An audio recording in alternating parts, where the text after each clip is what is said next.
থাকি যে আমাদের চুক্তি আইনটা কেন ইম্পর্টেন্ট। কারণ হচ্ছে চুক্তির সাথে একই সাথে দরকার আপনার রেজিস্ট্রেশন আসবে, চুক্তিটা রেজিস্ট্রেশন করা দরকার কিনা সেটা একসাথে রিলেটেড। চুক্তির সাথে related transfer of property act, চুক্তির সাথে রিলেটেড হচ্ছে স্পেসিফিক পারফরমেন্স অফ কন্ট্রাক্ট, যেটাকে আপনারা এসআর অ্যাক্ট বলে থাকি, এবং চুক্তির সাথে রিলেটেড হচ্ছে আমাদের সিপিসি। হ্যাঁ, কেমন? এবং সিভিল নেচারের যতগুলো মামলা আছে সকল কিছুর উৎপত্তি অনেকাংশেই চুক্তি আইন থেকে উদ্ভব। এই কারণে চুক্তি আইনটা খুব ইম্পর্টেন্ট। এবং আমি আপনাদেরকে বলে রাখি, আমি চেষ্টা করবো আপনাদেরকে একটু উদাহরণ সহ পড়ানোর জন্য। হ্যাঁ, একটু সময় লাগতে পারে, দেখা যাচ্ছে চুক্তি আইনের ক্লাসটা আমরা হয়তো বা 4টা থেকে 5টা ক্লাসের মধ্যে সীমাবদ্ধ করতে পারতাম, এটা হয়তো বা 6টা থেকে 7টার মধ্যে আমরা শেষ করার চেষ্টা করব। কারণ হচ্ছে যে চুক্তি আইনের যেগুলা মানে ডেফিনেশন আছে অথবা প্রবলেমেটিক প্রশ্ন আসে সেগুলো অনেকাংশেই আপনার হচ্ছে যে আপনার এক্সাম্পল থেকে আসে। এখন আপনি যদি উদাহরণটা বুঝতে না পারেন তাহলে কিন্তু আপনি আসলে সেকশনটা বুঝতে পারবেন না। তাহলে উদাহরণটা ক্লিয়ার কিনা, সেকশন যখন আপনি ক্লিয়ার হবেন ঠিক তেমনি ভাবে আপনি নতুন একটা উদাহরণ ক্রিয়েট করতে পারতেছেন কিনা, এটাও একটা বিবেচ্য বিষয়। এখন প্রথমে দেখেন, আমরা যদি শুরু করি ইন্টারপ্রিটেশন ক্লজ দিয়ে, সেখানে দেখেন 2-এর কতে বলা আছে প্রপোজাল বলতে আমরা কি বুঝি।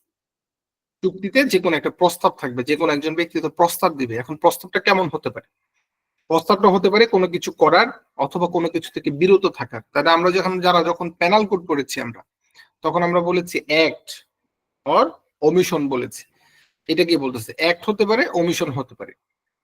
অপর কোনো ব্যক্তির নিকট উক্ত কার্যে বা বিরতি তার সম্মতি লাভের উদ্দেশ্যে তিনি যখন কেউ ব্যক্তি যখন ইচ্ছা প্রকাশ করে থাকে তখন সেটাকে আমরা আসলে বলতেছি প্রস্তাব। এখন দেখেন যে এই একটা প্রস্তাবে পরে যদি আমরা বলি প্রস্তাবের বৈশিষ্ট্য কি কি, বৈশিষ্ট্য কি কি বৈশিষ্ট্য থাকলে একটা প্রস্তাবকে আমরা প্রস্তাব বলবো। একটা প্রস্তাবের বৈশিষ্ট্য থাকতে পারে 11টা বৈশিষ্ট্য আমরা নির্ণয় করতে পারি। তাহলে দেখেন, প্রথমত হতে হবে যে প্রস্তাবটা ব্যক্ত হতে পারে অথবা অব্যক্ত হতে পারে। তার মানে হচ্ছে এক্সপ্রেস হতে পারে অথবা ইমপ্লাইড হতে পারে। তার মানে হচ্ছে যে ধরেন আমরা জানি সিএনজি ড্রাইভার দাঁড়িয়ে থাকে ভাড়া এক স্থান থেকে অন্য স্থানে যাওয়ার জন্য, আসলে বলে কি যাবেন কিনা, সে কিন্তু আপনাকে একটা অব্যক্ত প্রস্তাব করতেছে। সে কিন্তু ডিরেক্টলি বলতেছে না যে আপনি যদি আজিমপুর যান তাহলে আপনাকে 200 টাকা দিতে হবে, 200 টাকা হলে আমি আজিমপুর যাব, সেরকম প্রস্তাব করতেছেন। এটা হচ্ছে অব্যক্ত প্রস্তাব। আপনি তার সাথে কথা বলবেন, তারপরে আপনাদের সাথে একটা কন্ট্রাক্ট হবে। এরপরে যদি বলি আমরা নির্দিষ্ট ব্যক্তি, নির্দিষ্ট শ্রেণী বা সর্বসাধারণের নিকটই প্রস্তাবটা করা যায়, এবং একই সাথে প্রস্তাব সুনির্দিষ্ট হইতে হবে, স্পেসিফিক হতে হবে। এবং প্রস্তাবটা শুধুমাত্র আপনি করলেই হবে না, যাকে করতেছেন, যে প্রস্তাবটা গ্রহণ করবে তাকে বলা হবে প্রস্তাব গ্রহীতা, তাকেও জানতে হবে। এবং শুধুমাত্র আপনার ইন্টেনশন আছে সেটাকে কিন্তু আমরা প্রস্তাব বলতে পারি না। পঞ্চমত যেটা আমরা বলি, প্রস্তাব শর্তযুক্ত হতে পারে, হ্যাঁ, কন্ডিশনাল আপনার প্রস্তাব হতে পারে।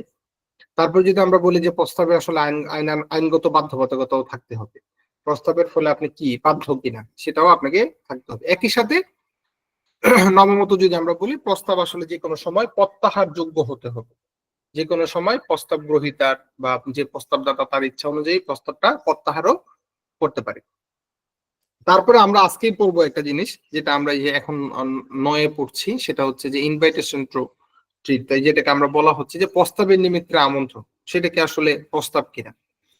এখানে বলতেছি যে প্রস্তাবের নিমিত্তে আমন্ত্রণ আর প্রস্তাব কিন্তু এক জিনিস নয়। কারণ হচ্ছে যে নিলাম, দেখবেন যে আপনার সরকারি অফিস অথবা যে কোনো কাস্টমস বিভিন্ন প্রতিষ্ঠান আপনার অনেক সময় নিলাম করে থাকে। তাহলে নিলামের মাধ্যমে কিন্তু বলা হয় যে আমরা গাড়িগুলো বিক্রি করব, আপনারা দরপত্র আমাদেরকে মানে নিলাম আমরা আহ্বান করলাম। এটা কিন্তু আসলে ডিরেক্টলি প্রস্তাব দিচ্ছে না যে ওই গাড়িটা আমরা এত টাকা মূল্যে ক্রয় করব, আপনাদের কাছে বিক্রি করব। এটা হচ্ছে প্রস্তাবের নিমিত্তে একটা আমন্ত্রণ জানাতে হচ্ছে, কেমন? এরপরে যদি হয়, আমরা যদি দশমত বলতে পারি যে বিজ্ঞাপন প্রস্তাব কি, বিজ্ঞাপন কি প্রস্তাব? না, বিজ্ঞাপনকে আসলে প্রস্তাব বলা যাবে না। হ্যাঁ, কিন্তু অতিরিক্ত বিবৃতি সেটা প্রস্তাব হতে পারে। যেমন যদি কেউ আপনাকে বলে যে এই জিনিস উপকারে যদি ফল না পান তাহলে আপনাকে আমরা 10,000 টাকা ক্ষতিপূরণ দেব, সে কিন্তু এটা প্রস্তাব করতেছে। তার মানে হচ্ছে বললো যে মধু বিক্রি করতেছি আমরা, মধু যদি ভেজাল পান তাহলে 1,00,000 টাকা জরিমানা বা ক্ষতিপূরণ দিব। তাহলে সে কিন্তু একই সাথে বিজ্ঞাপন করতেছে প্লাস হচ্ছে প্রস্তাব করতেছে। কিন্তু শুধুমাত্র মধুর যদি বিজ্ঞাপন করে সেটা কিন্তু প্রস্তাব বলা যাবে না। এরপরে 11 নাম্বার যদি আমরা বলি, সে পাল্টা প্রস্তাবও কিন্তু হতে পারে। তাহলে পাল্টা প্রস্তাব আসলে বৈধ কিনা, এটার ইফেক্ট কি হবে, সেগুলো আমরা আস্তে আস্তে পড়বো। কিন্তু ধরেন কেউ একজন প্রস্তাব দিল যে 1000 টাকা মূল্যে আমি আপনার গাড়িটা ক্রয় করতে রাজি আছি। সে বললো যে না, আমি 800 টাকা পর্যন্ত দিতে পারবো। এই যে 800 টাকা পর্যন্ত দিতে পারবো বললো, এটা একটা পাল্টা প্রস্তাব। আচ্ছা, তাহলে আমরা দেখলাম আসলে প্রস্তাব বলতে কি বোঝায়। এরপরে যদি আমরা দেখি যে আসলে প্রমিস বলতে কি, তাহলে দেখেন যে অঙ্গীকার বা প্রমিস বলতে আসলে সাধারণত কি বোঝানো হয় সেটা যদি আমরা দেখি, তাহলে যে ব্যক্তির নিকট আসলে প্রস্তাবটা করা হয়, সে ব্যক্তি যদি এতে সম্মতি জ্ঞাপন করে, সে যদি এটা অ্যাকসেপ্ট করে, তখন সেটা গৃহীত হয়। ঠিক না? আপনি একজনকে প্রস্তাব করলেন, সে যদি সেটা অ্যাকসেপ্ট করে, তাহলে সেটা গ্রহণ করে নিল। এই গৃহীত প্রস্তাব তখন আসলে অঙ্গীকারে পরিণত হয়। সেটা এখন একটা প্রমিস হয়ে গেল। আমি প্রস্তাব করলাম, সে রাজি হলো, তাহলে দুইজনের ভিতরে কি হয়ে গেল, একটা প্রমিস, অঙ্গীকার সৃষ্টি হলো। এখন এখানে বলতেছে, এখন এসে ডিফাইন করতেছে যে অঙ্গীকারকারীকে আর অঙ্গীকার গ্রহীতাকে। সিম্পল জিনিস, যে প্রস্তাবটা দিল তাকে অঙ্গীকারকারী বলবো আমরা, আর যে প্রস্তাবটা গ্রহণ করলো তাকে আমরা বলবো অঙ্গীকার গ্রহীতা। সিম্পল জিনিস।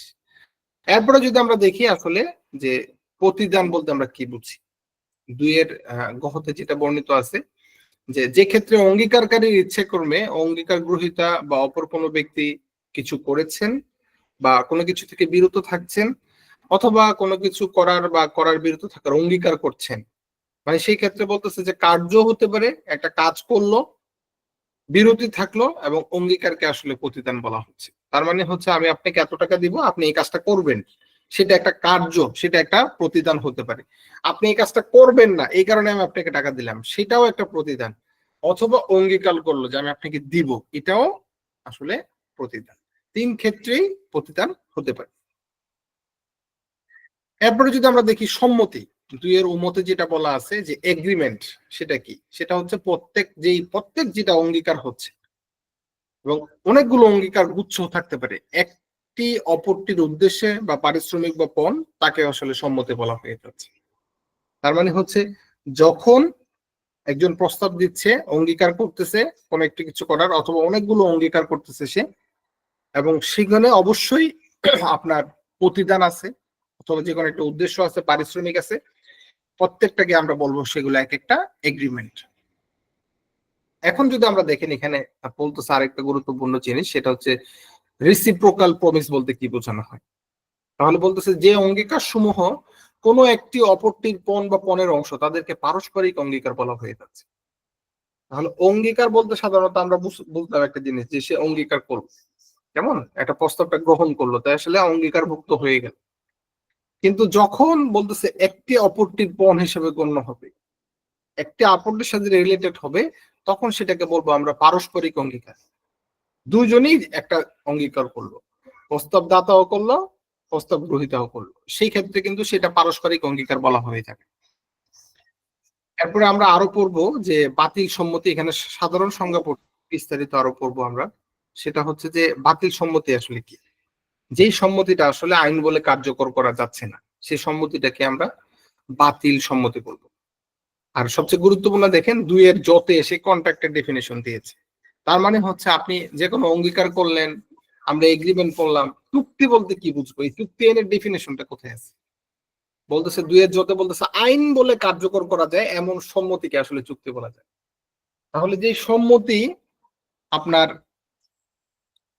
আইন বলে কার্যকর করা যায়, সেটাকেই আমরা আসলে চুক্তি বলবো। যেই সম্মতিকে আইন বলে কার্যকর করা যায় না, যেটা আইন মানা করেছে, হ্যাঁ, সেটাকে কিন্তু আমরা চুক্তি বলতে পারবো না। আপনি একজনের সাথে চুক্তি করলেন যে ওই ব্যক্তিকে খুন করে ফেলতে হবে, সে খুন করলো না, আপনি টাকাও দিলেন তাকে, এখন আপনি কি বলতে পারবেন যে আমি তো চুক্তি করছি তার সাথে? এটা কি আপনি আইন বলে কার্যকর করতে পারবেন? পারবেন না। কেন পারবেন না? কারণ এই জিনিসটা আসলে একটা অবৈধ কাজ, ঠিক না?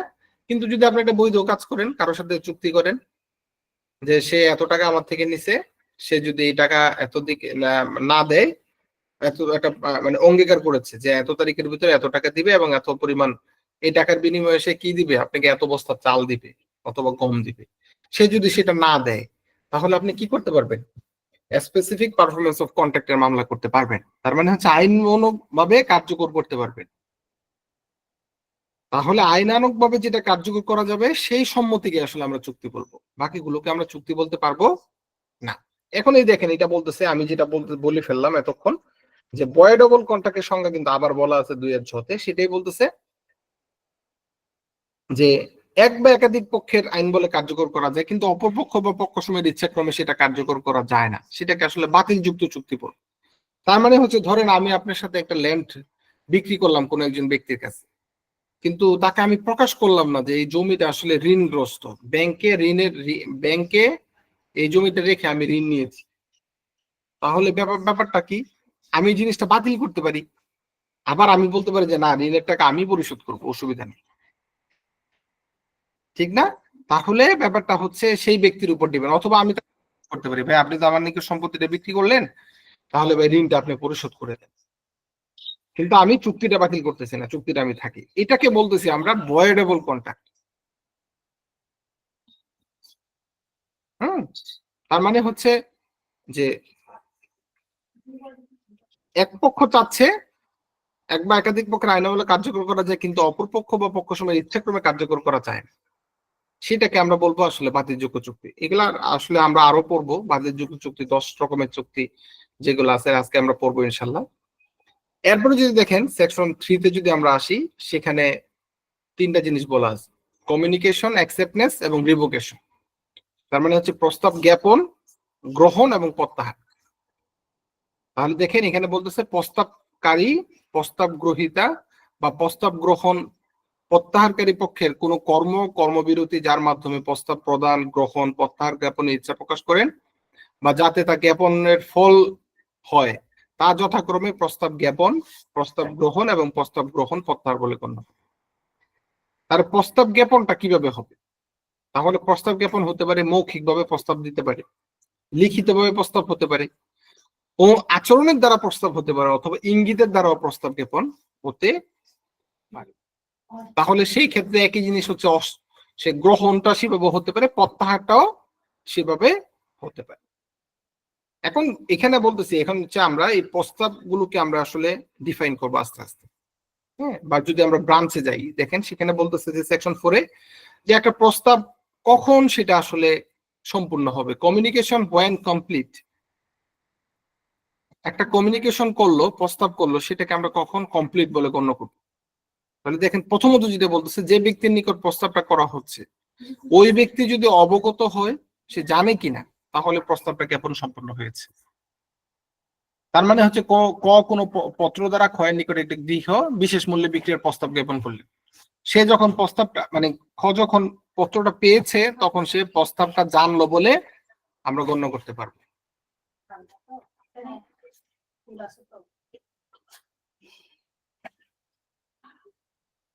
এরপরে যদি আমরা বলি যে যে ব্যক্তির নিকট প্রস্তাবটা করা হয়, সেই প্রস্তাব যখন গ্রহীতার দ্বারা বিরুদ্ধ সম্পন্ন হয় বা প্রতিকূলে সম্পন্ন হয়, তখন সেটাকে বলা হয় বিরুদ্ধ প্রস্তাব জ্ঞাপন। তার মানে হচ্ছে কোনো একজন ব্যক্তিকে আমি বললাম যে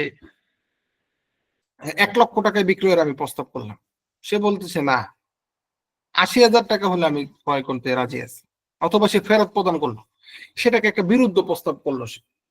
কারণ আমি তো তাকে প্রস্তাব করলাম 1,00,000 টাকা, কেমন, সে বললো যে না, অথবা এটা বেশি হতে পারে, ধরেন এটা 1,80,000।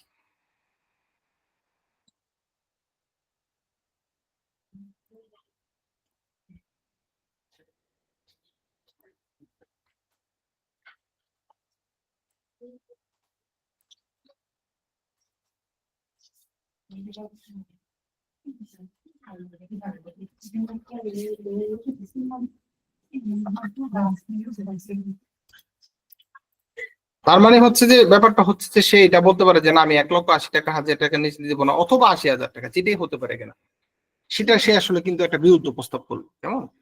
এরপরে যদি আমরা বলি যে প্রত্যাহার যেটা বলতেছি, সেটা কিভাবে হবে?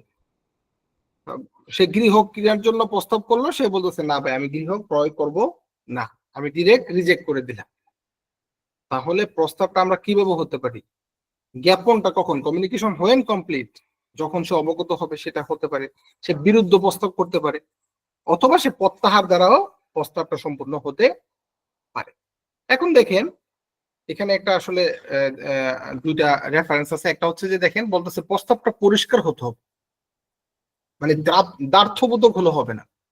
প্রস্তাবের মধ্যে যদি শর্ত থাকলে তা আসলে সুস্পষ্টভাবে প্রস্তাব গ্রহীতাকে জানাতে হবে, অন্যথায় প্রস্তাব আসলে সম্পূর্ণ হবে না।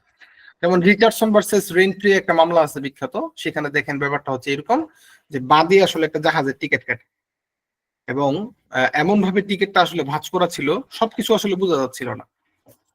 টিকিটে আসলে একটা কিছু পিছনে একটা কথা লেখা ছিল যে আঘাত বা ক্ষতির কারণে জাহাজের মালিক $100 বেশি দায়ী হবে না। এই জিনিসটা কিন্তু যখন টিকিট কাটছে বাদী তখন কিন্তু তার দৃষ্টিগোচর হয় না এবং জাহাজের টিকিটের শর্ত সমূহ সুস্পষ্ট ছিল না, বিদায় পরিষ্কারভাবে জানা কোনো যাত্রীর পক্ষে সম্ভব ছিল না।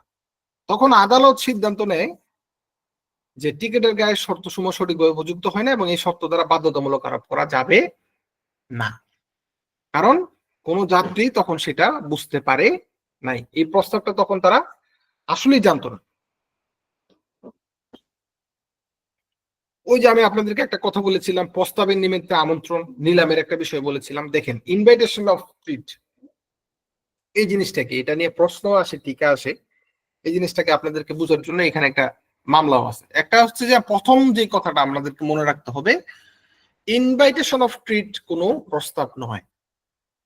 প্রকৃতপক্ষে সেটা কি? প্রস্তাবের নিমিত্তে আমন্ত্রণ, এবং প্রস্তাবের আমন্ত্রণ কোনো আইনগত বাধার বাধ্যবাধকতার সৃষ্টি করে না। কেন আপনি নিলামের বিজ্ঞপ্তি দিলেন, আমার কাছে নিলাম বিক্রি করতে হবে না, এরকম কোনো বাধ্যবাধকতা আরোপ করে না। হার্বি ভার্সেস ফেসি মামলায় আপনি ধরেন বাদী বিবাদীকে টেলিগ্রামের মাধ্যমে জানায় একটা জিনিস, জানায় দেখেন মজার জিনিসটা কিরকম। সে বলে যে আপনি কি আবার আমাদের কাছে বাম্পার হলপেন বিক্রি করবেন সবচেয়ে কম মূল্যে। দুইটা জিনিস দিছে, সে কিন্তু প্রস্তাব দিছে দুইটা। একটা হচ্ছে যে আমাদের নিকট কি হলপেন বিক্রি করবেন একটা জিনিস সবচেয়ে কম মূল্যে।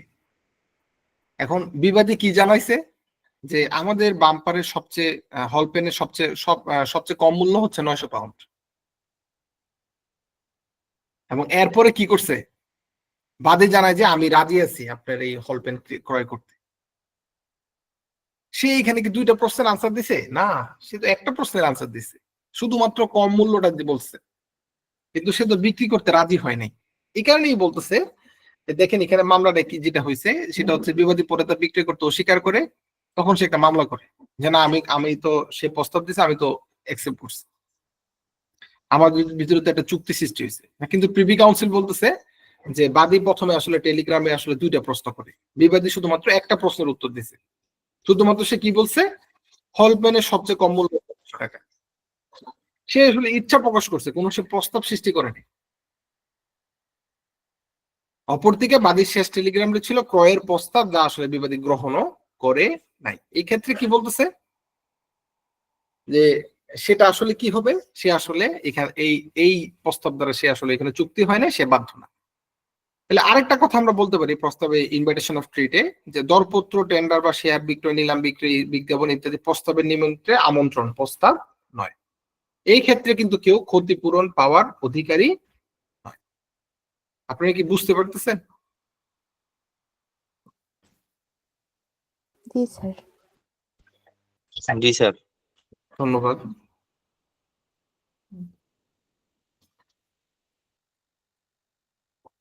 আচ্ছা, ধন্যবাদ। এরপরে দেখেন যে তারপর আমরা বলতে সেকশন 5 যদি আমরা আসি, রিভোকেশন অফ প্রপোজাল এবং অ্যাকসেপ্টেন্স, তার মানে হচ্ছে প্রস্তাব ও প্রস্তাব গ্রহণ প্রত্যাহার করো। বিষয়টা কেমন, যে প্রস্তাবকারীর প্রতিকূলে উক্ত প্রস্তাব গ্রহণ জ্ঞাপন সম্পন্ন হওয়ার পূর্বে যে কোনো সময় উনি প্রত্যাহার করতে পারে। কখন সে প্রত্যাহার করতে পারবে? তার মানে হচ্ছে বলতেছে যে প্রস্তাব গ্রহীতার প্রতিকূল প্রস্তাব গ্রহণ জ্ঞাপন সম্পূর্ণ হওয়ার পূর্বে যে কোনো সময় প্রস্তাব প্রত্যাহার করে যেতে পারে। উদাহরণ কি দিতে পারি আমরা, কিন্তু পরে না। প্রস্তাব যদি একবার সে গ্রহণ করে ফেলে বা জ্ঞাপন যদি সম্পন্ন হয়ে যায়, সেক্ষেত্রে কিন্তু সে আর প্রস্তাবটা প্রত্যাহার করতে পারবে। তার মানে যে দেখেন এখানে আমি কয়েকটা উদাহরণ দিয়েছি। দেখেন এক নম্বরে হচ্ছে ক ডাকযোগে পত্রের দ্বারা ক্ষয়ের নিকট ঘর বিক্রি করার প্রস্তাব দান করে, সে প্রস্তাবটা গ্রহণ করছে। হ্যাঁ, কিন্তু কথা হচ্ছে খ তার প্রস্তাব গ্রহণ পত্র ডাকযোগে প্রেরণ করার মুহূর্তে বা পূর্বে যে কোনো সময় প্রস্তাবটা আসলে একই সাথে প্রত্যাহারও সে করতে পারে, অথবা সে যে কোনো ভাবে জানলো যে সে আমাকে একটা প্রস্তাব দিতে পারে, সে আগে থেকেই বা একটা কথা হয়েছে ফরমালি সে প্রস্তাব দেয়নি, যখন পুথার পূর্ব মুহূর্তে সে বললো যে ভাই আপনি আমার কাছে দিয়ে না, আমি এই জিনিসটা কিনবো না, তাহলে সেটাও কিন্তু সে আগেই করছে, কিন্তু পরে কিন্তু সেটাকে করা যাবে না, এটাই বলতে চাই না সেকশন 5-এ। কিন্তু এরপরে বলতেছে সেকশন 6-এ যে আসলে আসলে রিভোকেশন যদি কেউ করতে চায় তাহলে সে কিভাবে করতে পারবে। তাহলে বলতেছে যে প্রস্তাবকারী কর্তৃক অপরপক্ষকে প্রত্যাহার নোটিশ দ্বারা করতে পারবে সে। তারপরে বলতেছে প্রস্তাব গ্রহণের নির্ধারিত বা যুক্তিসঙ্গত সময় অতিবাহিত হলে করতে অটোমেটিক হয়ে যাবে।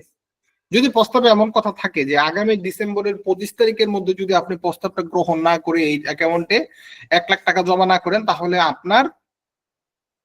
আপনি আর পরবর্তীতে প্রস্তাব দিতে গ্রহণ করতে পারবেন না বলে আমরা বিবেচনা করব। তাহলে সে কি করলো? যুক্তিসঙ্গত সময় অতিবাহিত হয়ে গেল, শেষ। এরপরে যদি আমরা আসি প্রস্তাব গ্রহণের পূর্ব শর্ত পালনে প্রস্তাব গ্রহীতার যে প্রস্তাব দিল বলল যে পূর্ব শর্ত কি, আপনি প্রস্তাবটা গ্রহণ করার আগে আপনাকে কি করতে হবে, এত টাকা বিকাশে জমা দিতে হবে, সে দিল না, তাহলে ব্যর্থতা। অথবা যে প্রস্তাব দিয়েছে প্রস্তাব গ্রহণ করার পূর্বে প্রস্তাব গ্রহীতা জানতে পারলো যে ব্যক্তিটা যে মারা গেছে অথবা তার মস্তিষ্ক বিকৃত হয়েছে, এই ক্ষেত্রেও সে প্রত্যাহার করতে পারে। এখন কথা হচ্ছে প্রস্তাব প্রত্যাখ্যান আর প্রস্তাব প্রত্যাহার কি এক জিনিস? বলতেছে না, এক জিনিস নয়। কিভাবে? যেমন ধরেন প্রস্তাব দাতা যেমন তার প্রস্তাব প্রত্যাহার করেন, প্রস্তাব গ্রহীতাও কিন্তু গ্রহণ প্রত্যাহার করতে পারে। যেমন কিরকম, পাল্টা যখন প্রস্তাব করে সেটা কিন্তু প্রত্যাখ্যান করারই নামান্তর। একটা হচ্ছে প্রত্যাখ্যান করলো, আরেকটা হচ্ছে না আমি আসলে নিলামই না, সেটা হচ্ছে ভিন্ন জিনিস। এরপরে যেটা বলতেছে যে আমরা দেখলাম যে প্রস্তাব কিভাবে রিভোকেশন করে, এখন বলতেছে যে কেউ যদি গ্রহণ করে অ্যাকসেপ্টেন্স মাস্ট বি অ্যাবসলিউট, তার মানে হচ্ছে প্রস্তাব গ্রহণটা নিরঙ্কুশ হতে হবে। কারণ হচ্ছে এই প্রস্তাবের ফলে একটা অঙ্গীকার হবে, অঙ্গীকারের ফলে প্রতিদান থাকবে, প্রতিদানের ফলে চুক্তি হবে। তাহলে দেখেন, তাহলে প্রস্তাবকে যদি অঙ্গীকারে রূপান্তরিত করতে হয় তাহলে প্রস্তাব গ্রহণ শর্তহীন হতে হবে। প্রস্তাব গ্রহণ প্রস্তাবদাতাকে আসলে জানাতে হবে যে আমি প্রস্তাবটা গ্রহণ করেছি, এবং বলতেছে নীরব সম্মতি মানসিক স্বীকৃতি দ্বারা প্রস্তাব গ্রহণ সম্পূর্ণ হবে হবে এবং প্রস্তাবদাতা নির্ধারিত পদ্ধতিতে, যেই পদ্ধতিতে সে গ্রহণের জন্য প্রস্তাব দিয়েছে সেই পদ্ধতিতেই গ্রহণ করতে হবে, এবং প্রস্তাব গ্রহণ সম্পূর্ণ হওয়ার পূর্বেই কিন্তু প্রত্যাহার করতে পারবে। সম্পূর্ণ হওয়ার পরে কিন্তু আর প্রত্যাহার করার সুযোগ নাই। সেক্ষেত্রে কম্পেনসেশন দিতে হবে, হ্যাঁ সুযোগ আছে, সেক্ষেত্রে কম্পেনসেশন দিতে হবে। এরপরে যদি আমরা দেখি অঙ্গীকার, আমি আপনাদেরকে বলেছিলাম ওখানে আমরা পড়েছি, সেটা হচ্ছে যে এক্সপ্রেস অথবা ইমপ্লাইড হতে পারে। তার মানে হচ্ছে যখন কোনো প্রস্তাব গ্রহণ কথায় করা হয় তখন সেটা প্রত্যক্ষ, আর যখন সেটা আসলে অন্যভাবে অন্য যে কোনো ভাবে করা হয় তখন সেটাকে আমরা বলবো ইমপ্লাইড বা পরোক্ষ অঙ্গীকার। এখন দেখেন আমরা চুক্তি আইন যখন পড়বো তখন আমরা আসলে টপিক ধরে ধরে পড়বো, কেমন? তাহলে দেখেন, কারণ এইভাবে পড়াটাই আসলে সেই, এবং আপনাকে পার্থক্য সহ, হ্যাঁ প্লিজ প্লিজ। স্যার প্রত্যাহার এবং স্যার প্রত্যাখ্যান, স্যার একটু আরেকবার স্যার একটু ক্লিয়ার করবেন স্যার প্লিজ। কোনটা ভাই? প্রত্যাহার এবং প্রত্যাখ্যান। আচ্ছা আচ্ছা, একটা হচ্ছে যে আপনার, একটা হচ্ছে যে আমি প্রত্যাহার করে ফেললাম, প্রত্যাহার মানে হচ্ছে যে আমি অ্যাকসেপ্ট করলাম না, বুঝতে পারছেন? সেটা হচ্ছে আমি প্রত্যাহার করে ফেললাম বা আমি জানিয়ে দিলাম যে না আমি প্রস্তাবে রাজি না। আর আমি আসলে কি করলাম, আপনি যে প্রস্তাব করছেন সেই প্রস্তাবেই আমি আর একটা ভিন্ন প্রস্তাব দিলাম, তাহলে কিন্তু আমি প্রত্যাহার করলাম যে সেটা বলা যাচ্ছে না, আমি আপনার জিনিসটাকে প্রত্যাখ্যান করতেছি, প্রত্যাখ্যান করে নতুন আমি একটা প্রস্তাব দিচ্ছি আপনাকে। আপনি বলতেছেন 1000 হলে বিক্রি করবেন, আমি বলতেছি না আমি 900 টাকা হলে কিনবো। সেক্ষেত্রে কিন্তু আপনি পুরোপুরি প্রত্যাহার করতেছেন না, কিন্তু প্রত্যাখ্যান করতেছেন না একই জিনিসটা।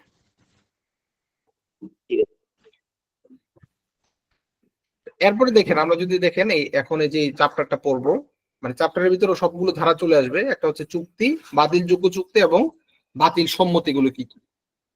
তাহলে দেখেন এখানে যে সেকশন 10-এ যদি আমরা আসি, হোয়াট এগ্রিমেন্টস আর কন্ট্রাক্ট, কোন সম্মতিগুলোকে আমরা আসলে চুক্তি করব, যেই সম্মতিটা স্বাধীন থাকবে এবং চুক্তি করার যোগ্যতা সম্পন্ন ব্যক্তি কর্তৃক চুক্তিটা করা হয়। তার মানে হচ্ছে আপনারা জানেন চুক্তি করার জন্য কারা কারা যোগ্য, কারা কারা যোগ্য, আমরা সেকশন 11-এ পড়ব। এটা ধরেন যে যোগ্যতা সম্পন্ন ব্যক্তি হতে হবে চুক্তি করার জন্য, এবং চুক্তির প্রতিদান এবং উদ্দেশ্য আইনানুগ হবে, আইনের বাহিরে কোনো কিছু যাবে না, বেআইনি কোনো কিছু দিয়ে চুক্তি হবে না, এবং চুক্তিরই প্রকাশ্যে বাতিল বলে ঘোষণা না করা যতক্ষণ না হচ্ছে ততক্ষণ পর্যন্ত সেই সম্মতিগুলোকে আমরা চুক্তি করব। এখন সেকশন 11-এ এসে বলতেছে যে হু আর কম্পিটেন্ট টু কন্ট্রাক্ট, কারা কারা চুক্তির যোগ্য পক্ষ। এখানে বলতেছে আইন অনুযায়ী যারা অপ্রাপ্ত বয়স্ক নয়, তার মানে হচ্ছে আমরা জানি যে 18 বছরের নিচে আমরা নাবালক বলে থাকি, তারা আসলে চুক্তি করার যোগ্য পক্ষ নয়। মস্তিষ্ক বিকৃতি যাদের যদি না হয়ে থাকে, যাদের মস্তিষ্ক বিকৃতি, তারা আসলে চুক্তি করার যোগ্য পক্ষ নয়, মানে নেগেটিভলি পজিটিভ বলতেছে। এবং চুক্তি সম্পাদনে অযোগ্য ব্যক্তি ঘোষিত নয়, তার মানে হচ্ছে আপনারা জানেন কাউকে যদি দেউলিয়া ঘোষণা করে আদালত, সে কিন্তু চুক্তি করার অযোগ্য ব্যক্তি, সেও কিন্তু কন্ট্যাক্ট করতে পারবে না। এরপরে দেখেন আমরা যদি সম্মতি সংজ্ঞা ধরি, কনসেন্ট, সেখানে বলতেছে যে কি দুই বা ততোধিক ব্যক্তি কোনো একটি বিষয়ে এক অর্থে ঐক্যমত হলে তারা আসলে সেখানে সম্মতি দিয়েছেন বলে গণ্য করা হবে। সম্মতির ডেফিনেশন কিন্তু, সম্মতির ডেফিনেশন কিন্তু অনেক বেশি বড়। কিভাবে বড়? কারণ আমরা এরপরে যতগুলো সেকশন করবো সবগুলোই হচ্ছে সম্মতি নিয়ে ডিফাইন। যেমন সেকশন 14-এ যেটা বলতেছে যে অবাধ সম্মতি, এই সম্মতিটা অবাধ হতে হবে, ফ্রি কনসেন্ট হতে হবে। এখন বলতেছে কি একটা সম্মতিকে ফ্রি কনসেন্ট বলা যাবে যখন নিম্নোক্ত উপাদানগুলো থাকবে। তার মানে হচ্ছে ধারা 15 অনুযায়ী সেখানে বল প্রয়োগ থাকবে না। বল প্রয়োগের ফলে যদি কোনো সম্মতি আদায় করা হয় সেটা বাতিল। ব্যাপারটা আমরা এইভাবে বলবো, নেগেটিভলি পজিটিভ বলবো। অসংগত প্রভাব বা অনুচিত প্রভাবের ফলে সেকশন 16 অনুযায়ী যদি কোনো সম্মতি আদায় করা হয় সেটা বাতিল চুক্তি, বাতিল সম্মতি। প্রতারণার ফলে, ফ্রডের মাধ্যমে যদি কোনো সম্মতি আদায় করা হয় সেটাও বাতিল।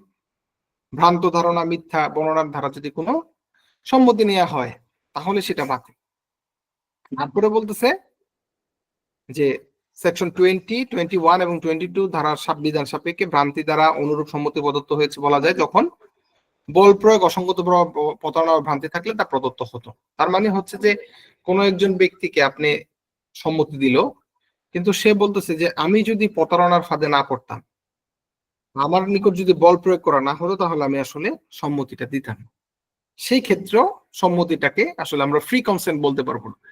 কিন্তু এই সকল উপাদান ব্যতীত কোনো ব্যক্তি যদি এগুলা বাদ দিয়ে যদি কোনো একটা কনসেন্ট দেয়, তখন সেটাকে আমরা বলবো সে আসলে ফ্রি কনসেন্ট দিয়েছে।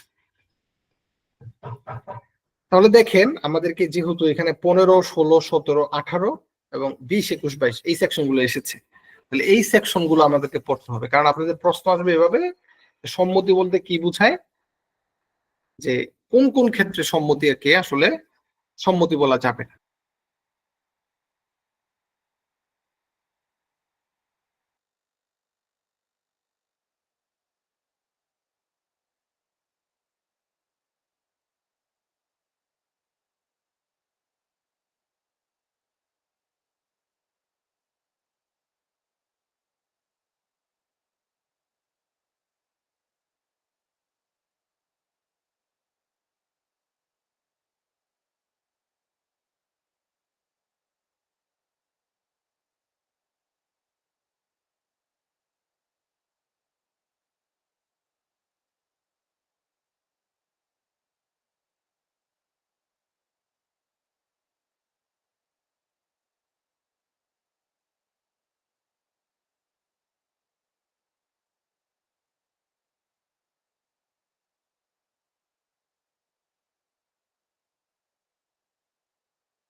স্যারের কথা কি শুনতে পাচ্ছেন আপনারা?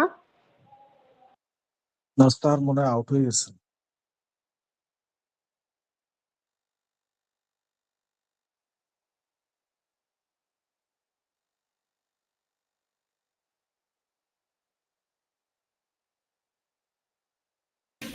আচ্ছা, আমাকে শোনা যাচ্ছে?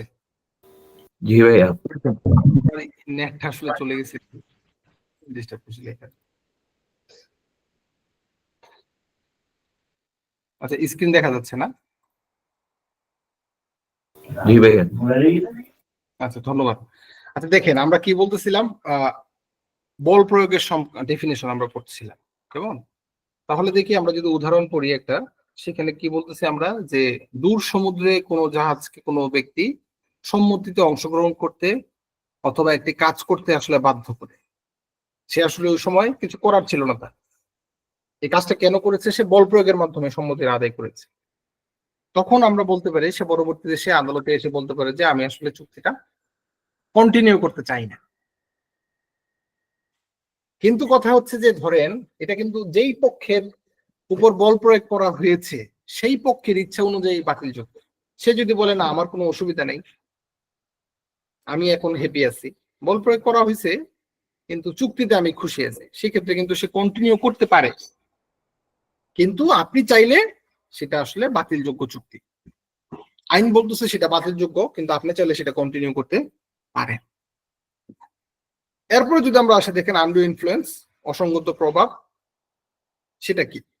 সেটা হচ্ছে যে যে এক পক্ষ অন্য পক্ষের মানে ইচ্ছাকে যারা নিয়ন্ত্রণ করতে পারে, যাদের এরকম ক্ষমতা আছে। কাদের ক্ষমতা আছে? যেমন ধরেন আমি যে নীল মার্কিং করেছি, অভিভাবক নাবালকের উপর প্রভাব খাটানোর অধিকার আছে, পিতা পুত্রের উপর, জিম্মাদার ফলভোগের উপর, রোগী চিকিৎসকের উপর, স্বামী স্ত্রীর উপর, গুরু শিষ্যের উপর, উকিল তার মক্কেলের উপর। এদের ক্ষেত্রে কিন্তু এই নীতিটা প্রযোজ্য।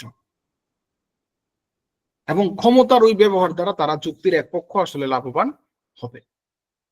তার মানে হচ্ছে এটা কিন্তু প্রমাণের দায়িত্ব, বার্ডেন অফ প্রুফ কিন্তু সবসময় যে অন্য পক্ষকে ইচ্ছাকে সে নিয়ন্ত্রণ করতে যে সক্ষম, তিনি কিন্তু এটা প্রমাণ করতে হবে। এবং সেটাও কিন্তু সেটা বাতিলযোগ্য চুক্তি। কেমন? যদি সে প্রমাণ করতে পারে যে আমাকে অসঙ্গত প্রভাব বা অনুচিত প্রভাবের ফলে এই চুক্তিতে সম্মতি জ্ঞাপন করতে বাধ্য করা হয়েছে। এখন দেখেন উদাহরণ যদি আমরা এটা বলি, বার্ধক্যজনিত কারণে ক তার চিকিৎসাকারীর প্রভাবের কারণে প্রভাবিত হয়ে, খ কে তার পেশাগত সেবা বাবদ অযৌক্তিক অর্থ প্রদান করে। একজন চিকিৎসক বলল যে আপনি তো, আমি সুস্থ করে দেবো আপনাকে, সে বলতেছে যে কত টাকা লাগবে? সে বললো যে আমাকে একটা সিগনেচার করে দেন, একটা স্বর্ণের ইয়া দিয়ে দেন। এই যে একটা প্রভাব, অনুচিত প্রভাবের কারণে সে কিন্তু এই টাকাটা নিয়ে। অথবা এমন হতে পারে গ্রামের মহাজন ঋণগ্রস্ত অবস্থায় ককে নতুন ঋণের জন্য এরকম চুক্তি দিল যেটা বিবেক বুদ্ধি বিবর্জিত। বুঝছেন না? যে তুমি আমার নিকট 20 ঘন্টা কাজ করবা, এই শর্তে আমি তোমাকে ঋণ দিতে পারবো। এগুলা কিন্তু সে প্রভাব খাটাচ্ছে। এবং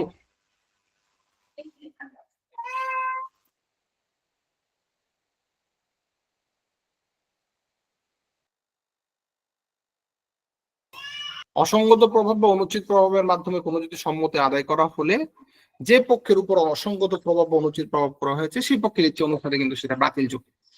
এখন যদি দেখেন আমরা যে সেকশন দুইটা পড়লাম, সেখানে যদি আমরা পার্থক্য দেখি 15 এবং 16 যদি পার্থক্য দেখি, একটা হচ্ছে বল প্রয়োগ আর একটা হচ্ছে অসঙ্গত প্রভাব। দেখেন সংগত পার্থক্য আপনারা জানেন, শারীরিকগত যদি বলি যে বল প্রয়োগ আসলে শারীরিকগত হয়ে থাকে, আর অসঙ্গত প্রভাব আন্ডার ইনফ্লুয়েন্স কি হয়, মানসিক ভাবে হয়ে থাকে। আর সম্পর্ক কি হতে পারে? বল প্রয়োগের ক্ষেত্রে যে সবসময় সম্পর্ক থাকবে, নট দ্যাট, কিন্তু অসঙ্গত প্রভাবের ক্ষেত্রে কিন্তু সবসময় বিশ্বাসমূলক বা কর্তৃত্বের একটা সম্পর্ক থাকবে। এবং বল প্রয়োগের ক্ষেত্রে চুক্তি বহির্ভূত, চুক্তিভুক্ত না এমন ব্যক্তির উপরও কিন্তু যে কারোর উপর তো সে বল প্রয়োগ করতে পারে। কিন্তু আন্ডার ইনফ্লুয়েন্স কিন্তু চুক্তির বহির্ভূত বা মানে মাস্টার সার্ভেন্ট, পিতা পুত্র, হাজবেন্ড, এগুলোর বাইরে কিন্তু আসলে স্বাভাবিকভাবে খাটানো যায় না। আর প্রমাণ কিন্তু খুব সহজে বল প্রয়োগ প্রমাণ করতে পারবে যে না এই কারণে, এই ফোর্স ইউজ করার কারণে আমি এখানে রাজি হয়েছি। কিন্তু অসঙ্গত প্রয়োগ করাটা কিন্তু খুব টাফ, কঠিন বিষয়। আর বল প্রয়োগের ক্ষেত্রে সে কি করতে পারে, চুক্তি বাতিলের সাথে সে ক্ষতিপূরণ দাবি করতে পারে, কিন্তু অসঙ্গত প্রভাবের ফলে সে কি করতে পারে, শুধুমাত্র চুক্তিটা বাতিল করতে পারে, ক্ষতিপূরণ সে চাইতে আসলে পারে না। তাহলে আমরা দেখলাম একই সাথে আমরা পার্থক্য দেখে নিলাম, কেমন? এরপরে যদি দেখেন, আমরা যদি ফ্রড করি, প্রতারণা 419 প্যানেল কোডে আমরা পড়েছি ফ্রড, এখানে ফ্রডটা কেমন? একই জিনিস। তার মানে হচ্ছে সে কি করতেছে, পরোক্ষ সম্মতি বা এজেন্ট কর্তৃক প্রতারণার অভিপ্রায় চুক্তিতে অংশগ্রহণ করছে। সে কি করেছে, প্রথমত সে একটা মিথ্যা বর্ণনা দিয়েছে, তথ্য গোপন করেছে, সম্পাদনের ইচ্ছা বর্জিত কোনো অঙ্গীকার করেছে, প্রতারণামূলক অন্য কোনো কাজ করেছে, অথবা চুক্তিভুক্ত একটি পক্ষকে ক্ষতিগ্রস্ত করেছে, এবং আইনের বিধান দ্বারা ঘোষিত প্রতারণামূলক অন্য যে কোনো কাজ। কেমন? এখন ফলাফল কি হবে সেটাও কিন্তু বাতিলযোগ্য চুক্তি। উদাহরণ কি বলতে পারি, যে ক খ এর নিকট একটি অপকৃতস্থ বলে জানেন বলে এমন একটা ঘোড়া সে নিলামে বিক্রি করতেছে, কিন্তু সে কি বলতেছে, ঘোড়াটি যখন নিলামে বিক্রি করতেছে তখন সে এটার সম্বন্ধে কিছুই বলতেছে না। সেখানে সে প্রতারণা করতেছে কিনা? না, এখানে সে প্রতারণা করেনি। কেন করেনি? আপনারা বলতে পারেন যে এটা তো আনসাউন্ড হর্স সে বিক্রি করতেছে, তাহলে যে ঘোড়াটা কিনবে, আমাদের যে ক্রেতা সাবধান নীতি, ক্রেভে টেম্পার, সে তো চেক করে নেবে, দেখে নেবে, সবকিছু আমি বলবো কেন? এটা আসলে প্রতারণা না। বুঝতে পারছেন? আইন বলতেছে যে এটা প্রতারণা। প্রতারণা কোনটা? যখন নিরাপত্তা ও প্রতারণা, মানে কথা বলা যেখানে কর্তব্য, সেখানে বিশ্বাস এবং আস্থার সম্পর্ক বিদ্যমান থাকে চুক্তির পক্ষদের, সেই ক্ষেত্রে কিন্তু সেটা প্রতারণা। তার মানে হচ্ছে ট্রাস্টের সম্পর্ক বিরাজমান। সেখানে যদি আপনি না বলেন যে না, ঘোড়াতে একটা সমস্যা আছে, সেক্ষেত্রে কিন্তু আপনি কি করলেন, ট্রাস্টটা ব্রিচ করলেন। এরপরে কথা হচ্ছে নিরাপত্তা, যেখানে কথা বলা সমতুল্য। তার মানে হচ্ছে যেখানে ক্রেতা বিক্রেতা সম্পর্কে অধিক জানেন, সেখানেও কিন্তু আপনার নিরাপত্তা প্রতারণা হতে পারে। আবার হতে পারে যে পরিস্থিতি পরিবর্তন, পূর্বের অবস্থা আর বর্তমান অবস্থা আসলে ভিন্ন হয়ে গেছে, এখন সেক্ষেত্রে সেটা প্রতারণা হতে পারে। এখন দেখেন, আমরা প্রথমে বললাম ফ্রড, এখন 18-এ পড়তেছি আমরা মিসরিপ্রেজেন্টেশন। আমি আবার আপনাদেরকে পার্থক্য বলবো, একদম ক্লিয়ার হয়ে যাবে আশা করি। দেখেন, মিসরিপ্রেজেন্টেশন জিনিসটা কি? বলতেছে যে বর্ণনা সত্য বা বাস্তব নয়, তাই হলো আসলে মিথ্যা বর্ণনা। যেমন কি কি থাকবে? 3টে জিনিস থাকবে। এটা হচ্ছে অসমর্থিত উক্তি। তার মানে হচ্ছে যে বলল সেটা সে আসলে সত্য বলল না। কারণ কেউ বললো যে তার জাহাজে আসলে 3200 টন মাল ধরে, কিন্তু পরে দেখা গেল কি 4200 টন সেখানে ছিল। সে আসলে কি করলো? মিসরিপ্রেজেন্টেশন করলো। অথবা এমন হতে পারে যে সে প্রতারণা করে নাই, কিন্তু সে মিসরিপ্রেজেন্টেশন করেছে। কেমন? যে প্রতারণার উদ্দেশ্যবিহীন কর্তব্য লঙ্ঘন। ব্যাপারটা কিরকম? যে ধরেন, যেমন আমি উদাহরণটা থেকে শুরু করি, যে কোনো দলিল নিয়ে চুক্তি হওয়ার পর পরে কোনো এক পক্ষ গোপন করে তাতে নতুন কোনো শর্ত জুড়ে দিল, এবং তা পরে স্বাক্ষরিত হলো এমন ভাবে যেন তাতে কোনো নতুন শর্তই যুক্ত হয় নাই। তাহলে যে শর্তটা যুক্ত করলো তার উচিত ছিল এই জিনিসটা বলা। সে এমন ভাবে উপস্থাপন করছে যে না, এখানে কোনো কিছুই তারা অ্যাড করে নাই। সে এখানে কি করেছে? কর্তব্য লঙ্ঘন করেছে, কিন্তু সে প্রতারণা করে নাই। তার কর্তব্য ছিল শর্ত যে অ্যাড হয়েছে সেটা বলা। এরপরে যদি বলি আমরা বিষয়বস্তু সম্পর্কে ভুল, তার মানে হচ্ছে একজন ব্যক্তি বিষয়বস্তু সম্পর্কে ভুল জানে। হ্যাঁ, তার মানে হচ্ছে বস্তুকে নির্দিষ্ট স্থানে নিয়ে যাওয়ার জন্য চুক্তি হয়, কিন্তু বাদী জানে সেখানে সেটা পৌঁছা আসলে সম্ভব নয়, তখন সেটা কি? মিথ্যা বর্ণনা। সে একটা ছোট্ট একটা ট্রলার দিয়ে বলতেছে এই ট্রলার দিয়ে আমি সেন্ট মার্টিন চলে যাব, আমি আপনার জিনিসগুলো পৌঁছাই দেবো সেখানে। যে বলতেছে সে তো জানে যে না, আমি তো পারবো না সেটা, কিন্তু সে কি করতেছে? মিসরিপ্রেজেন্টেশন করতেছে, আসলেই তো সে পারবে না। তাহলে ফলাফল কি? এটাও একটা বাতিলযোগ্য চুক্তি। এখন দেখেন এখানের ভিতরে পার্থক্য কি, ফ্রড এবং মিসরিপ্রেজেন্টেশনের ভিতরে পার্থক্য কি? সংজ্ঞাগত পার্থক্য জানেন। প্রকৃতি হচ্ছে যে প্রতারণার ইচ্ছাকৃত বা অভিপ্রায় নিয়ে করা হয়, প্রতারণা ইন্টেনশন থাকবে। আর মিসরিপ্রেজেন্টেশন সবসময় যে ইন্টেনশন থাকবে নট দ্যাট নির্দোষ, সম্পূর্ণভাবে সে গুড ফেথেও সেটা করতে পারে। আর প্রতিকার যদি আমরা বলি, প্রতারণার ফলে আপনি চুক্তি বাতিল পাবেন এবং একই সাথে ক্ষতিপূরণ আদায় করতে পারবেন। আবার মিথ্যা বর্ণনার কারণে চুক্তি বাতিলযোগ্য এবং চুক্তি বাতিল বা ক্ষতিপূরণ একই একই একই রকমের প্রতিকার। আর উৎপত্তিগত যদি আমরা বলি, যে প্রতারণার ক্ষেত্রে নিজে কোনো জিনিস বিশ্বাস না করে অন্যকে সত্য বলে গ্রহণ করতে সে প্ররোচিত করে, সে জানে সেটা পারবে না, তারপরে সে প্ররোচনা দেয়, সেটাই হচ্ছে প্রতারণা। আর মিথ্যা বর্ণনাকারী তার উক্তি সত্য বলে বিশ্বাস করেন এবং অন্যকে তা সত্য বলে মানতে আহ্বান জানা, কিন্তু সে আসলে নিজেই জানে না, সে যেটা সত্য বলে জানে সেটাই আসলে মিথ্যা। আর আত্মপক্ষ সমর্থন যদি আমরা বলি, যে প্রতারণার ক্ষেত্রে প্রতারিত পক্ষ সাধারণভাবে চেষ্টা করলে সত্য আবিষ্কার করতে পারতো না তা প্রমাণ করতে হবে, তাকে বলতে হবে যে আমি এই প্রতারণা ধরতে পারতাম না। আর মিথ্যা বর্ণনার ক্ষেত্রে বর্ণনাকারী যদি প্রমাণ করতে পারে যে সাধারণ চেষ্টার দ্বারা তিনি সেটা আবিষ্কার করতে পারতেন, সেটা হচ্ছে তার আত্মপক্ষ সমর্থন হতে পারে।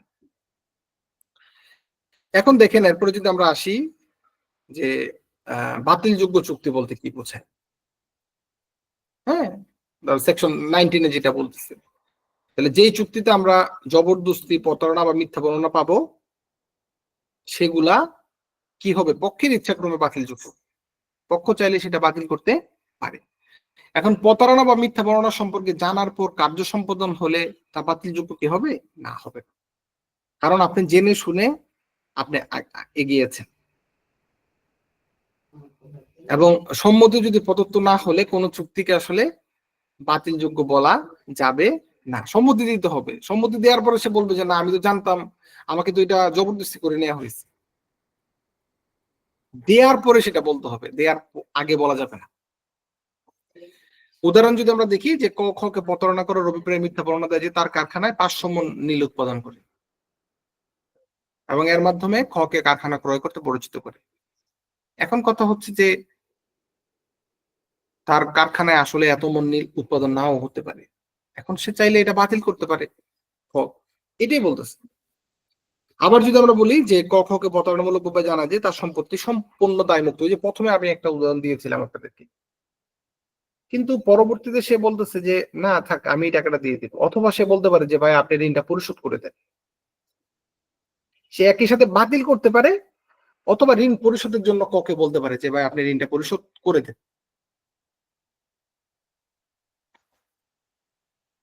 এখন দেখেন, এই 19A তে বলতেছে একটা সেকশন, যে অসঙ্গত প্রভাবের দ্বারা প্রস্তাবিত চুক্তি রোধের ক্ষমতা কার, মানে power to set aside contract induce by undue influences. তার বলতেছে যে অসঙ্গত প্রভাব দ্বারা সম্মতি আদায় করা হলে তখন যে পক্ষের সম্মতি আদায় করা হয়েছে সেই পক্ষের ইচ্ছার ক্রমে চুক্তিটি আসলে বাতিলযোগ্য হবে।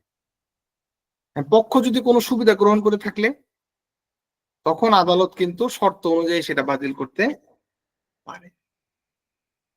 তাহলে একটা উদাহরণ দেই, ধরেন ক খ কে ঋণ হিসাবে 1,100 টাকা প্রদান করে এবং অসঙ্গত প্রভাব দ্বারা সে কি বলতেছে, খ কে মাসিক 6% সুদ সহ 200 টাকা বন্ডে স্বাক্ষর করে প্রভাবিত করে। আদালত বলতে পারে যে সুদ সহ সেই 100 টাকা পরিশোধের জন্য খকে আদেশ করতে পারে এবং মুচলেকাটা রদ করতে পারে। বলতে পারে যে আপনি ঋণ যেটা নিয়েছেন সেটা দেন, কিন্তু আপনাকে যে ইন্টারেস্ট সহ এটা দিতে হবে না, এটা আদালত বলতে পারে। কিন্তু যেটা আপনার শর্ত অনুযায়ী হচ্ছে সেটা আপনি কার্যকর করেন, অসুবিধা কি?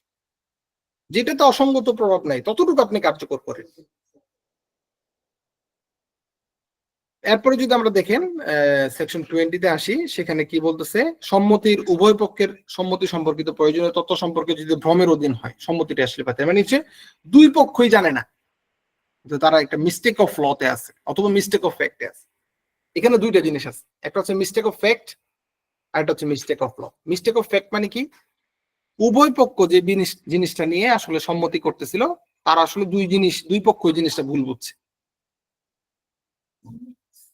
তার মানে হচ্ছে, প্রথমে দেখেন আমি এটাই বলছি, উভয় পক্ষ যদি ভুলের অধীন হয় তাহলে সেটা বাতিল, আর এক পক্ষ যদি ভুলের অধীন হয় তা কিন্তু বাতিল হবে না, সে কিন্তু চাইলে সেটা কন্টিনিউ করতে পারে। আরেকটা হচ্ছে মিস্টেক অফ ল। দেশীয় আইন যদি হয়, দেশীয় আইন সম্পর্কে ভুল, তারা জানতো না, তাহলে সেটা বাতিলযোগ্য আসলে হবে না। আর আন্তর্জাতিক আইন বলতেছে বিষয়বস্তুর মতো কার্যকর আসলে হয়ে যাবে।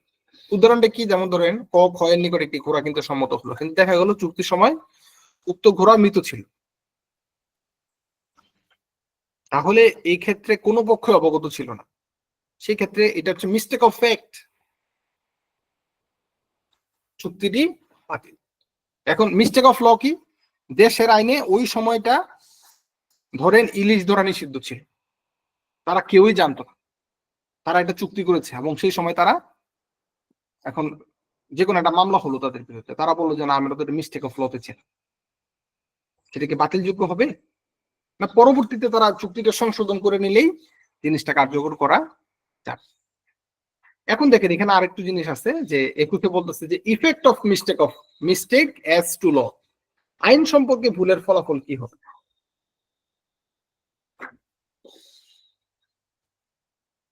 বাংলাদেশের আইন সম্পর্কে ভ্রমের ফলে যদি চুক্তি সম্পাদিত হয়, তাহলে সেটা বাতিলযোগ্য চুক্তি হবে না। কিন্তু বাংলাদেশে বলবৎ নয় এমন আইন সম্পর্কে যদি ভুল হয়, সেটা কি হবে, তথ্যগত ভুল, মানে সেটা মিস্টেক অফ ফ্যাক্ট বলে বিবেচিত হবে। কিন্তু কথা হচ্ছে দেখেন, রেড মার্কিং করেছি, ব্যক্তিগত সম্পত্তির অধিকার সম্পর্কিত আইনগত ভুল বা ইচ্ছাকৃত আইন সম্পর্কে মিথ্যা বর্ণনা চুক্তি বাতিল আসলে করবে, সে আসলেই জানতো কিনা, নাকি আসলে সে মিস্টেক অফ লতে ছিল, সেটা একটা বিবেচ্য বিষয়। এখন দেখেন আমরা প্রথমে বললাম যে উভয় পক্ষের ভুল, এখন হচ্ছে যদি এক পক্ষের ভুল হয়, চুক্তির কোন তথ্য সম্পর্কে এক পক্ষের ভুল, তাহলে কিন্তু সেটা কি বাতিলযোগ্য চুক্তি না, আমরা তো আগেই পড়েছি। কিন্তু পারস্পরিক ভুল হলে সেটাকে আসলে বাতিল করে, এটাই হচ্ছে মূল জিনিস। সেকশন 23 খুব ইম্পর্টেন্ট, সেটা হচ্ছে এই কারণে যে আইনানুগ পণ কি, what consideration and objects are lawful and what not. আইনানুগ পণ বা উদ্দেশ্য বলতে কি, এরকম দেখেন কোন কোন আসলে কনসিডারেশন আসলে আইনানুগ, চুক্তির উদ্দেশ্য এবং প্রতিদান আইন দ্বারা আসলে যদি নিষিদ্ধ যদি হয়। তার মানে হচ্ছে ওই যে আমি আপনাদেরকে প্রথমে বলেছিলাম, কোন ব্যক্তিকে হত্যা করার জন্য আমরা চুক্তি করলাম,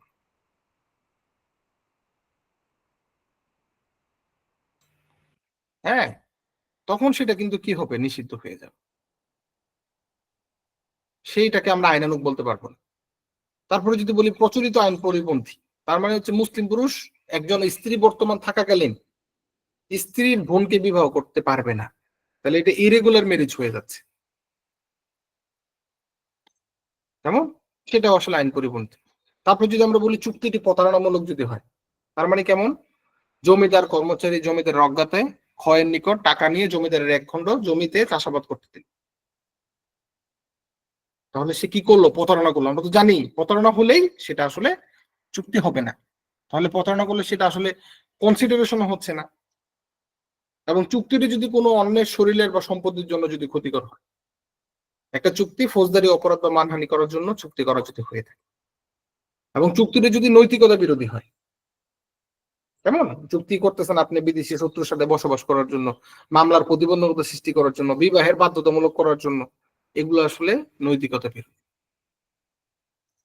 এরপরে যদি কি হয়, চুক্তি যদি আদালতের নিকট দুর্নীতিমূলক মনে হয়, তার মানে হচ্ছে ব্যাপারটা হচ্ছে এরকম, আপনি আপনার বাড়িকে একটা খারাপ কাজ করার জন্য ব্যবহৃত দিচ্ছেন, চুক্তি করতেছেন, ভাড়া দিচ্ছেন, সেই কনসিডারেশনটাও কিন্তু আইনানুগ নয়, সেটাও কিন্তু বাতিল বলে গণ্য হবে। এখন এই যে আমরা বললাম যে লফুল কনসিডারেশন কি, এখন আমরা দেখবো যে বাতিল সম্মতি কোনগুলো। তাহলে বলতেছে দেখেন প্রশ্ন কিভাবে এভাবে আসবে, বাতিল সম্মতি কি কি, তাহলে আপনাকে বলতে হবে 10 ধরনের সম্মতি আসলে বাতিল। এই 10টা সেকশন কিন্তু আপনাকে লিখতে হবে। একটা হচ্ছে কি 11তে আমরা যেটা পড়েছি, 20-এ যেটা পড়েছি সেগুলো তো চলে আসলো। আর এখন আমরা দেখেন 24 পড়তেছি, 24-এ বলতেছে পণ এবং উদ্দেশ্যের আংশিক বেআইনি বা অবৈধ যদি হয় সেক্ষেত্রে সম্মতিটা বাতিল। তার মানে হচ্ছে দেখেন ব্যাপারটা কিরকম, যদি এক বা একাধিক উদ্দেশ্যের কারণে কতিপয় পণ্য বেআইনি হয় তবে সম্মতিটি বাতিল হবে। তার মানে হচ্ছে একাধিক পণ্য বা একাধিক উদ্দেশ্য, একটি উদ্দেশ্য বেআইনি, অথবা একটি উদ্দেশ্য একাধিক পণ, একটি পণ বেআইনি, এবং পণকে যদি আলাদা করা না যায় তবে তা আসলে বাতিল। আর যদি আলাদা করা যায় তখন যেতটুকু অংশ বেআইনি ছিল ততটুকু বাতিল, আইনি অংশটা বৈধ হয়ে যাবে। কেমন? দেখেন, এটা আমরা আস্তে আস্তে আরো পড়বো, সেকশন 25 এসে আরেকটু আসবে, আরেকটু বিস্তারিত। সেটা হচ্ছে কিরকম, যে যে কনসিডারেশন ব্যতীত কোনো যদি সম্মতি হয় সেটাকে আসলে সম্মতি বলা যাবে? আমরা তো প্রথমেই বলছি কনসিডারেশন ব্যতীত সম্মতি না, সম্মতিকে আসলে সবসময় বাতিল বলবো। কিন্তু এখানে সেকশন 25 বলতেছে যে এই সকল ব্যতিক্রম ব্যতীত, মানে এই সকল ক্ষেত্রে কনসিডারেশন ব্যতীত সম্মতি নেওয়া যাবে, এটাই বলছে। তার মানে হচ্ছে কিরকম, দেখেন উদাহরণ থেকে যদি আসি তাহলে জিনিসটা হবে কিরকম। ধরেন যে ক খ কে পণ ব্যতীত, মানে কনসিডারেশন ব্যতীত 1000 টাকা দিতে অঙ্গীকার করলো, এটা কি বাতিল না? এটা কি সে আদায় করতে পারবে?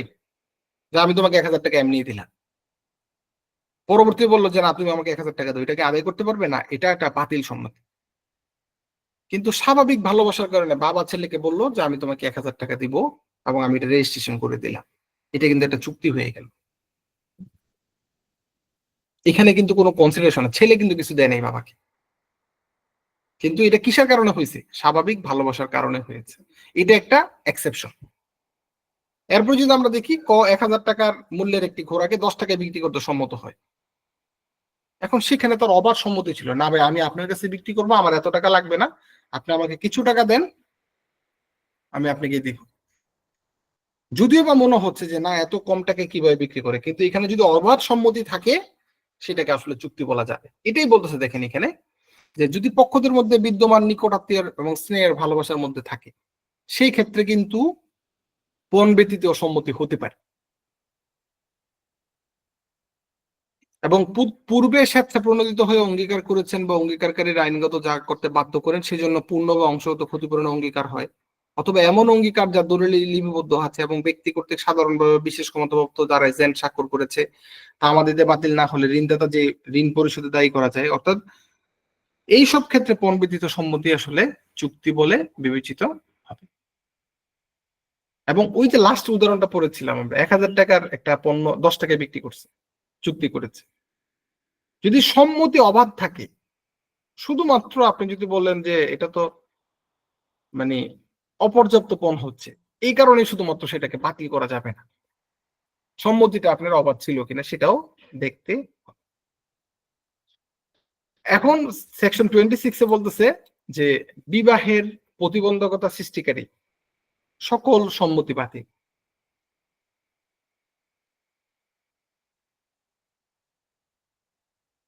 তার মানে হচ্ছে নাবালক ব্যতীত অন্য কোনো যে অ্যাডাল্ট ব্যক্তির, আপনি বললেন যে সে এত বছর পূর্বে বিবাহ করতে পারবে না, আমরা চুক্তি করলাম একটা, এটা কি হবে?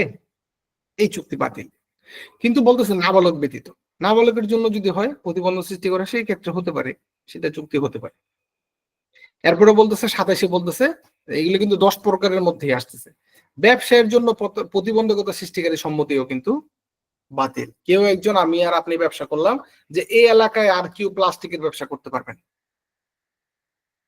এই চুক্তি কিন্তু বাতিল।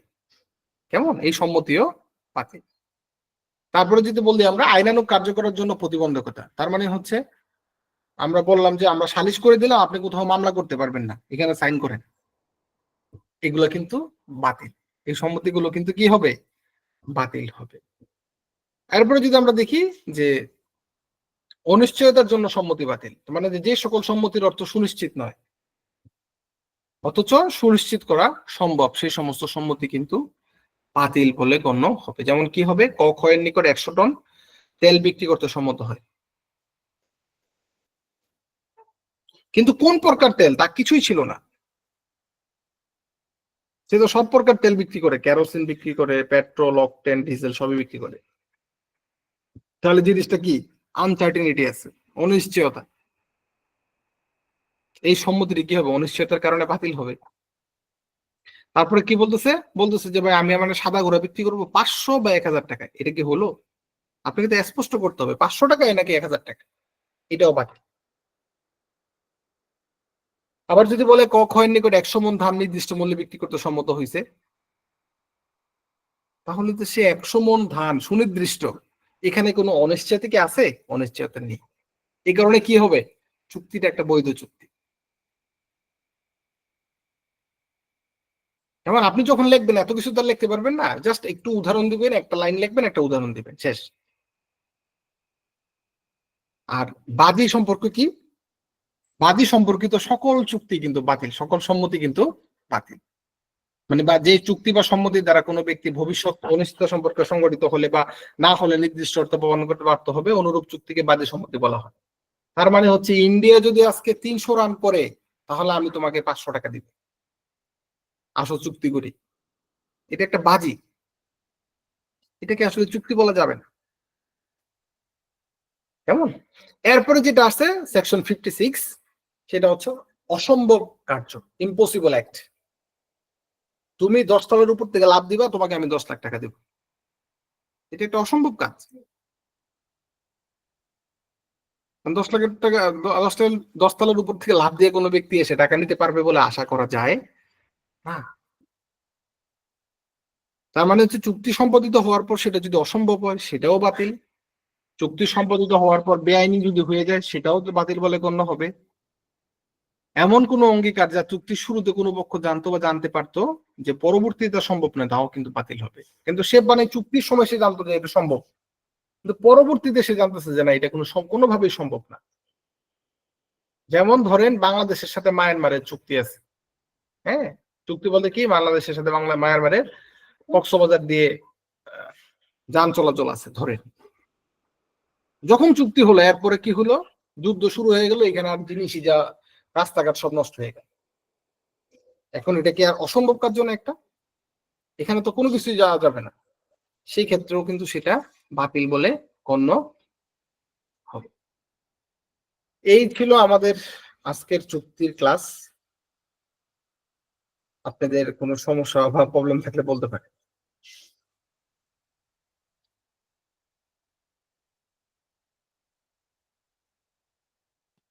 স্যার সেকশন 19A 21 আর 22 টা স্যার যদি আরেকবার বুঝে দিতেন।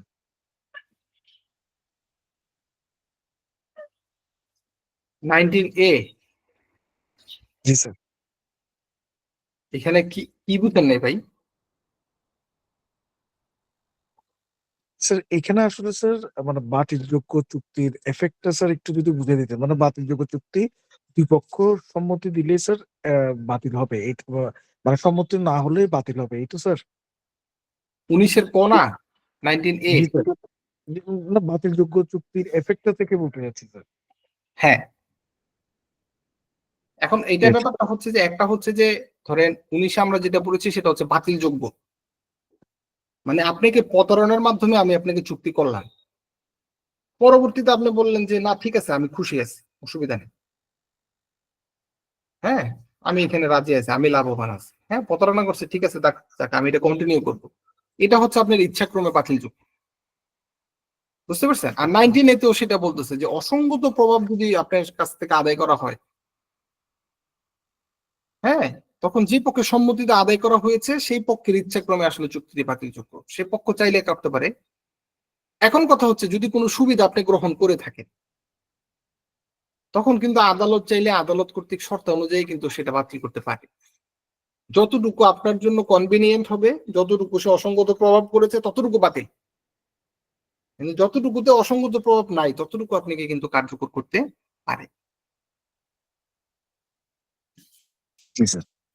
আর কত বলছিলেন ভাই? আর স্যার 21 আর 22 টা স্যার, এটা আমার কাছে ক্লিয়ার না, এক পক্ষ আর দুই পক্ষের একটু স্যার। এটা হচ্ছে যে আপনার যে এখান থেকে আসছে, মানে 20 থেকে আসছে, উভয় পক্ষ যদি ধরেন একটা জিনিস সম্পর্কে উভয় পক্ষের একটা একটা মিশ্র প্রতিক্রিয়া ছিল, কেমন এরকম ধরেন একটা জিনিস যদি আমরা ধরি যে উভয় পক্ষই ভাবছে জিনিসগুলো আসলে ইউজফুল, কিন্তু আসলে সেটা ইউজফুল না, পরবর্তীতে দেখলো, তাহলে কিন্তু সেটা কিন্তু বাতিল, এই চুক্তিটা আর কার্যকর করা যাবে না। কিন্তু এক পক্ষ জানতো যে না, এই জিনিসটা এরকমই, কিন্তু সে এই জিনিসটাকে ভুল বুঝছে, বুঝতে পারছেন?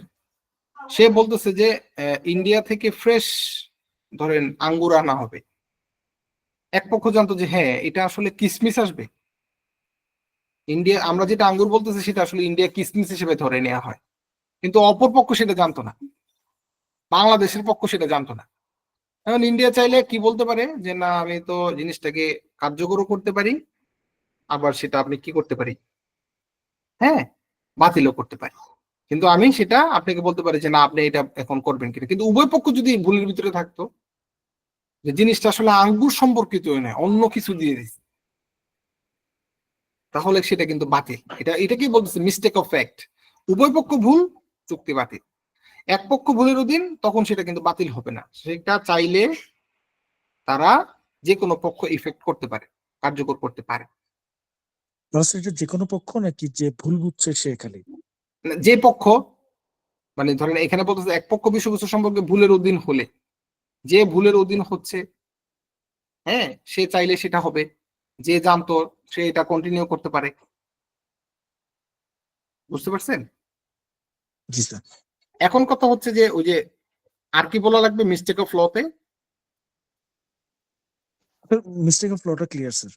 আর স্যার মিস্টেক অফ ল তো বাংলাদেশে যেটা হচ্ছে সেটা বাতিলযোগ্য না, আন্তর্জাতিক কেউ যদি ভুল বুঝে তাহলে সেটা কি বলবো আমরা? মিস্টেক অফ ফ্যাক্ট বলবো।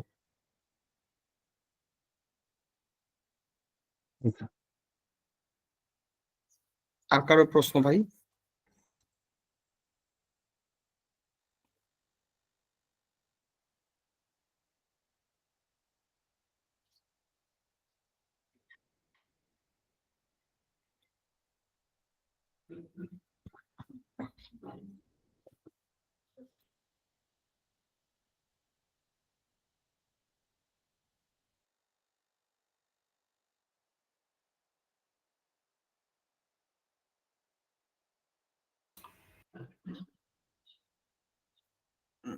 আচ্ছা ধন্যবাদ, এই ছিল আজকে আমাদের মতো ক্লাস। পরবর্তী সেশনে দেখা হবে। সে পর্যন্ত ভালো থাকবেন, শুভরাত্রি। আসসালামু আলাইকুম।